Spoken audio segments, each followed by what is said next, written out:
ગામપુર ગાનપુર જિલ્લો બારડોલી આ શું થયું તમારી દીકરીનું નામ શ્રેયા એની ઉંમર 6 વર્ષની કેટલા કૂતરાએ બચકા ભરાવ્યા 3 હતા શું 3 કરતી હતી બચ્ચોથી અમે ત્યાં ખેતીમાં નીંદવા ગયેલા ત્યાં નીંદતા હતા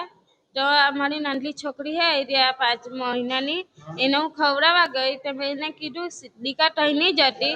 પછી પોરી મને કઈ ગઈ તો નાહી ગઈ તે નહીં ખબર પડી એટલે પછી એને ભડકા લાગ્યા ત્યારે હું ડરી તો 3 કૂતરા મોટા મોટા હતા એક કાળો હતો એક ધોળો ને એક લાલ હતો અહીં જઈને નહરાવ્યા તો અમારી હાંભા થાય પછી એક હાંભે એક ભાઈ ખેતો હતો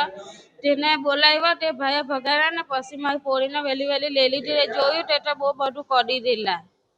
પ્રશાસનને કીધું તમે પ્રશાસનને કઈ વાત કરી કે કોઈને જણાવ્યો ત્યાં હા અમારે અહીંયા અમારા ઘરવાળા ખેરવા ગયેલા એના શેઠિયાને અમે ફોન કર્યો કે ભાઈ મારી પોરીને આ કૂતરા કરી રહેલા છે તો તમે જલ્દી આવો એને દવાખાને લઈ ગયા તો કયા દવાખાને લઈ અમે બારડોલી સરકારી લીમડી ચોકે દવાખાને લઈ ગયેલા ગયા સુરતમાં ત્યાંથી લીમડી ચોકેથી પછી અમને એમ કીધું કે વધારે કડેલા છે એટલે ત્યાં સુરત લઈ જવો તમે સિવિલમાં એમ કીધું હવે એને કેવી તબિયત છે સારવાર ચાલે છે જરા ખારું છે અવરે